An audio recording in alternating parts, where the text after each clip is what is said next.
Olhar. O Olhar Estrangeiro é um filme que participou de bastante festivais, tanto em relação ao cinema propriamente dito, que ele fala da indústria do cinema, todas as questões sociais que ele aborda. E uma coisa que me vem à mente, assim, bem claramente, tem a ver com a questão da erotização, né? Essa imagem erotizada que se tem no Brasil.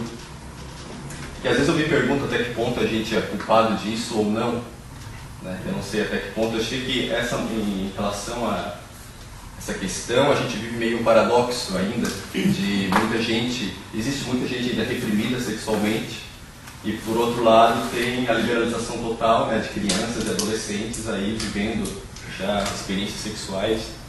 Bem, parece que é um pouco a nossa sociedade hoje vive essas contradições. A gente não sabe como se posicionar direito entre o moralismo, né, que vai dizer que o moralismo puritano, que não vai deixar a menina nem botar uma saia para cima do joelho, e essa liberalização, né, de não, mas isso aí é maldade, está nos olhos de quem vê. Eu não acredito muito em meio termo, acho que sempre é um pouco mais para cá, um pouco mais para lá. 67,44% dos turistas que vêm para cá são homens de 30 a 59 anos, solteiros ou divorciados.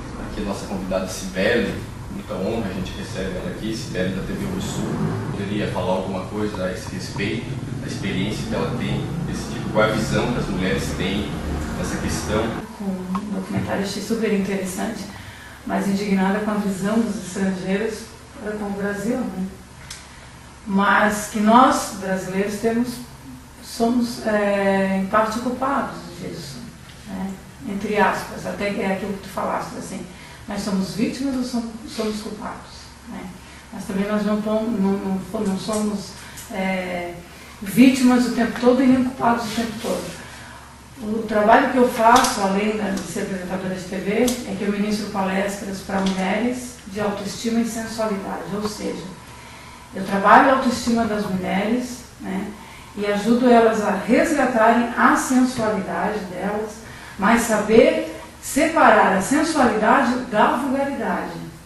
Elas têm que ser sensuais entre quatro paredes para os parceiros dela, para o parceiro dela, entre quatro paredes, e não na rua, né? Quando eu falo que as empresas hoje elas têm que adotar um uso do uniforme, eu sou a favor, completamente a favor, porque hoje em dia, hoje nós vivemos em pleno século XXI, de que existe aí um liberalismo, aí tu falou assim, até que ponto isso é certo, que é errado, não adianta, nós pais, eu estou aqui com as minhas duas filhas, uma de 16, uma de 23, e que se elas saem de casa com uma roupa meio que exagerada, muito sexy demais, eu digo, pô, mas mesmo indo para a balada, eu digo, pô, peraí, mas vai para uma balada, não está indo para seduzir o namorado ou coisa e tal, aí vai para seduzir todo mundo, não é verdade? Eu penso dessa forma, porque eu fui educada de uma maneira, não é porque eu fui educada de uma forma que eu vou ter que educar as minhas filhas da mesma forma,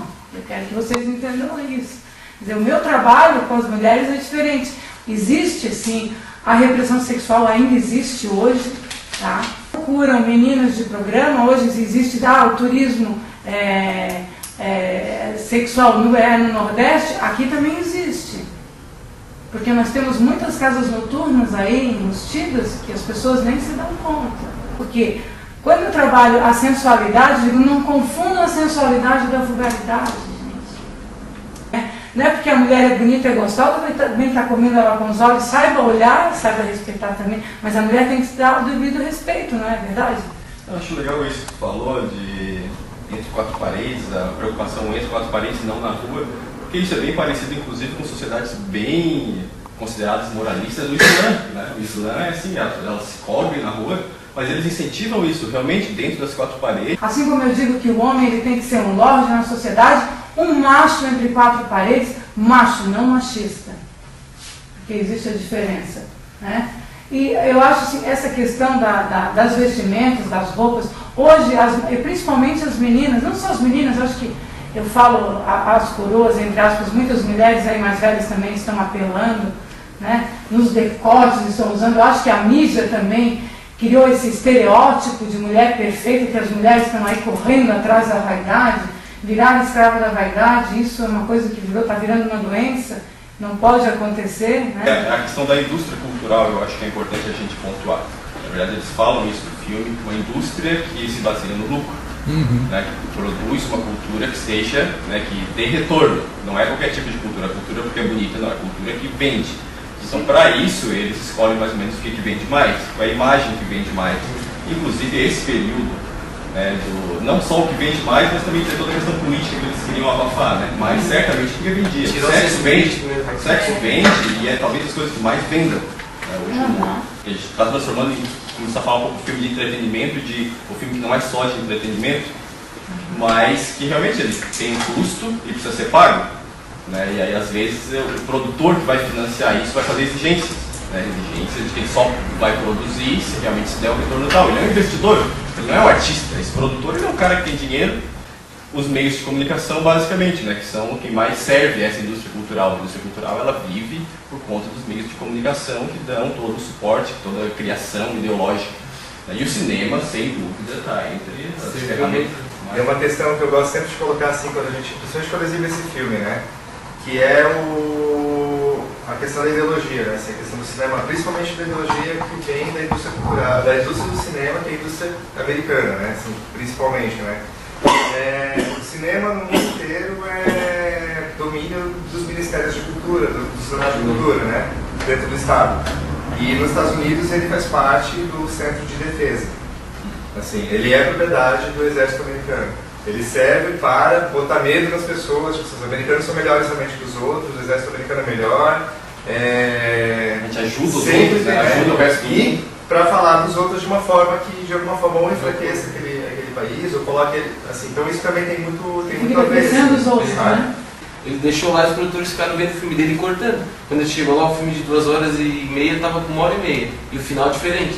Ele chegou lá, ele foi demitido e o filme nunca foi visto, essas partes que foram cortadas. Né? Ele veio pro Brasil, quando chegou lá não tinha mais segundo filme dele. É terrível, né? Alcançou agora 10% das salas com exibição de filme brasileiro. Não aconteceu isso. Eu acho que ele porque antigamente... Entra na locadora, tá entrando a mãe com a criança. Que filme tu quer ver? De ação?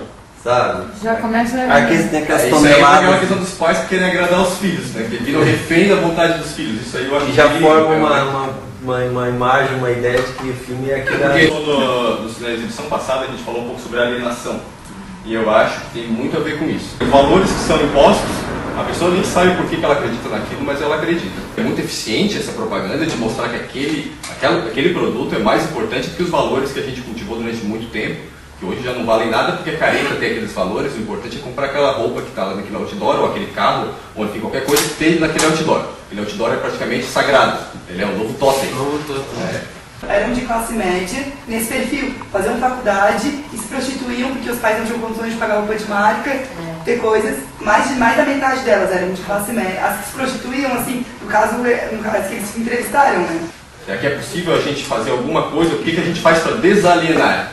Para que esse trabalho que a gente está começando, essa coisa de cineclube e outras atividades culturais, acho que é um bom começo para a gente. Se a gente fala muito, também ficar criticando a educação e dizer que a educação é ruim, não sei o que, se a gente conseguisse mudar isso, tudo bem, vamos mudar politicamente, vamos eleger pessoas comprometidas, mas a gente não faz muita coisa. Talvez aqui a gente consiga fazer uma coisa mais direta, que não dependa mais de o político lá, o deputado, não sei o que, ficar esperando que no outro, não tenta jogar naquele... Eu acho que a reunião das aqui da gente, pessoas, né? Se eu porque a mudar, gente conseguir reunir pessoas que tenham esse tipo de interesse, eu acho que já é muito válido. E essa é mais ou menos a tentativa que a gente está tentando fazer aqui.